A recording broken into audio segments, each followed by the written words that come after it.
Hello বন্ধুরা, আসসালামু আলাইকুম। সবাই কেমন আছেন? আশা করি সবাই ভালো আছেন। আলহামদুলিল্লাহ, আল্লাহর রহমতে আমিও ভালো আছি।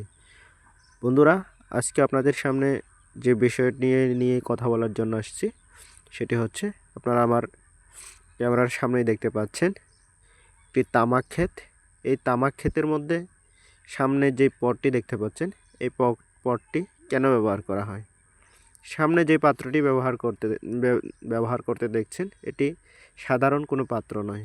এটি হচ্ছে তামাক ক্ষেত বা অন্যান্য ফসলি জমির মধ্যে পোকামাকড় দমন করার জন্য ব্যবহার করা হয়। বন্ধুরা, আপনারা যে পটটি দেখতে পাচ্ছেন এর ভিতরে লক্ষ্য করুন, দেখতে পাচ্ছেন এখানে যেই পানিগুলো দেওয়া হয়েছে, এই পানিগুলো হচ্ছে সাবানের পানি। বাংলা সাবান গলিয়ে যেই পানি তৈরি করা হয় সেইগুলো। এখানে যে তাবিজের মতো যেটি দেখতে পাচ্ছেন, সেটি হচ্ছে এক ধরনের ঘ্রাণ নিঃসরণকারী একটা মেডিসিন, যার ঘ্রাণে আকৃষ্ট হয়ে এই প্রজাপতিগুলো এখানে আসে এবং এই প্রজাপতিগুলো এখানে পানির মধ্যে পড়ে মরে যায়। শুধু প্রজাপতি নয়, অন্যান্য পোকামাকড়গুলো এখানে আসে এবং পানিতে পড়ে মরে যায়। ধন্যবাদ বন্ধুরা, দেখা হবে অন্য কোনো বিষয় নিয়ে।